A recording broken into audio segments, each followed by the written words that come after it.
আমাদের সমাজ কল্যাণ মন্ত্রণালয়ের আওতাধীন সমাজসেবা অধিদপ্তর থেকে ভিক্ষুক পুনর্বাসন ও বিকল্প কর্মসংস্থান কর্মসূচির আওতায় আমরা ভিক্ষুকদের পুনর্বাসন করে থাকি।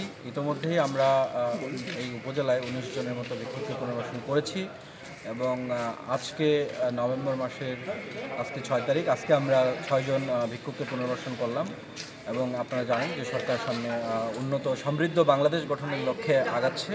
সেই লক্ষ্যে এই দেশ যেন ভিক্ষুক মুক্ত হয়, ভিক্ষুকরা যেন কারো কাছে হাত না পাতে, তো সেই লক্ষ্যে আমরা তাদেরকে পুনর্বাসনের ব্যবস্থা নিয়েছি এবং এই প্রক্রিয়াটা আমাদের একটি চলমান প্রক্রিয়া। ভবিষ্যতে আরও এভাবে ভিক্ষুকদেরকে পুনর্বাসন করা হবে।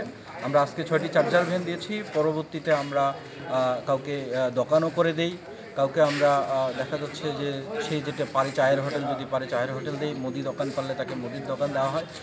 যেই পরিস্থিতিতে থাকে আমরা সেভাবেই তাদেরকে পুনর্বাসন করে থাকি। সুতরাং আমি আপনাদের মাধ্যমে সবাইকে অনুরোধ করব, যদি আমাদের অত্র উপজেলায়, হরিপুর উপজেলায় যদি কোনো ভিক্ষুক থেকে থাকে প্রকৃতই, আপনারা আমাদেরকে অবগত করবেন।